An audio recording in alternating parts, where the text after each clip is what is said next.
Bonjour les Nakamas et bienvenue sur Kanout Télé. Je suis très heureuse de vous retrouver cette nouvelle semaine pour la vidéo de la semaine. Donc le thème du jour sera quelles sont les différentes séries de One Piece.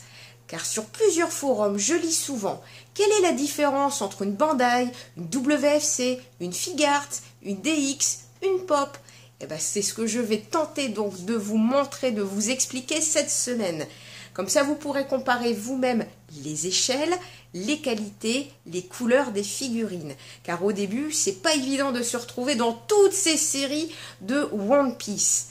Écoutez, je vais vous montrer tout cela. J'espère que ça vous plaira et que ça va vous aider pour vos prochains achats.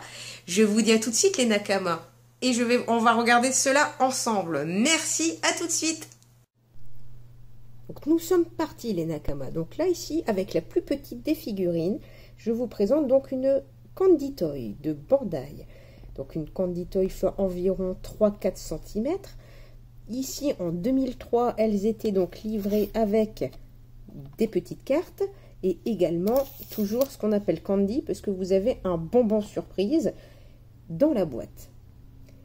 Ici après quand ils ont fait l'autre version avec des socles toujours Bandai. Donc, de Nami, donc l'échelle, vous voyez, la figurine est un peu plus petite, mais maintenant vous avez un petit socle personnalisé, entre guillemets, sur la figurine. Après, donc, nous passons ce qu'on dit, donc les Anishara, le Plex.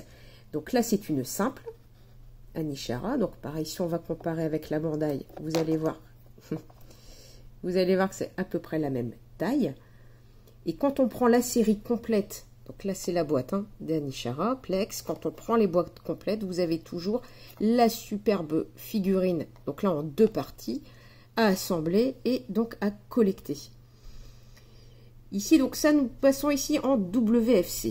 Donc là, j'ai pris l'exemple de Sindri. Ici, vous avez bien la boîte normalement pour attraper donc la figurine au Japon.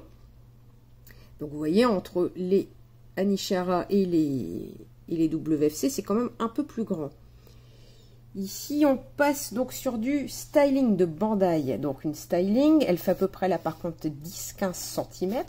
Le rendu, il passe bien. Toujours avec un petit socle. Là derrière, vous avez donc ce qu'on appelle les Figart Bandai. Donc les Figart, en fait, ici sur Kobe, c'est pour ça qu'elle fait à peine 20 ou 25 €. Parce qu'effectivement, de taille, elle ne dépasse pas les 15 cm. Après, vous allez avoir ici, donc là, c'est une bande presto, mais dite DX. Donc là, c'est vrai que j'ai pas pris la plus représentative niveau échelle, mais quelle belle qualité. Donc là, on reste pareil que les Grand Linemen qui, justement, sont là à côté. Donc là, comme ça, quand on voit la Grand Line par rapport même au styling, il y a quand même une sacrée différence de taille. Et après, on passe aux plus belles, forcément, mais c'est pas le même prix, au Portrait of Pirate. Donc là, j'ai pris celui de Bartolomeo. Donc là où le rendu, etc. est magnifique, les couleurs. Là, il n'y a strictement rien à dire.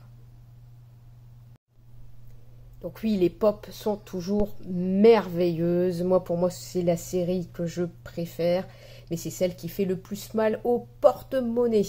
Donc ainsi, j'espère, vous aurez pu bien voir donc la différence effectivement des échelles des figurines. Pourquoi il y a telle ou telle différence de prix. Je vous remercie d'avance pour vos commentaires, pour vos petits pouces. Et surtout, n'hésitez pas à rejoindre l'équipage Kanout pour rater aucune vidéo. Je vous remercie, j'espère que ça vous aura aidé et je vous souhaite une excellente fin de journée et à très bientôt.